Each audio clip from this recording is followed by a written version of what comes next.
Best तरीका क्या है एक बिगिनर के लिए पैसा कमाने के लिए? देखिए सिंपल सी बात, अगर आपकी उम्र छोटी है तो पैसों के पीछे मत भागो। पता नहीं हमारा यूथ भटक गया है। अभी के टाइम पे बच्चे 17-18 साल के और पैसे, पैसे, पैसे, पैसे कर रहे हैं। अभी के टाइम पे आपका फोकस होना चाहिए स्किल के ऊपर, ठीक है? अगर आपको फिर भी कमाना है, अगर आपका मन कर रहा है तो ब्लॉगिंग, यूट्यूब से अच्छी कोई चीज़ नहीं है।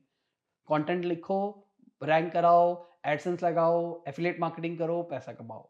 यूट्यूब पे वीडियोस बनाओ, अच्छे कंटेंट के ऊपर पैसा कमाओ एडसेंस लगा के।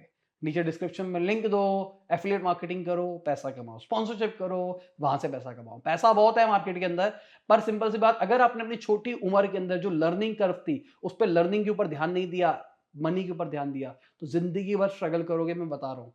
हो सकता है कि आप 17 साल के हो, 1 लाख रुपए महीना कमा रहे हो, पर जब आप 21, 22, 25 के साल के होगे, तो आपको वही चीज़ें आती होगी जो आपने पहले सीखी होगी, जिससे आप कमा रहे हो। हो सकता है आने वाले टाइम के बाद वो चीज़ें आउटडेटेड हो जाए। अगर वो आउटडेटेड हो जाएगी, तो आप क्या करोगे? आपने अपनी लर्निंग के ऊपर ध्यान नहीं दिया है।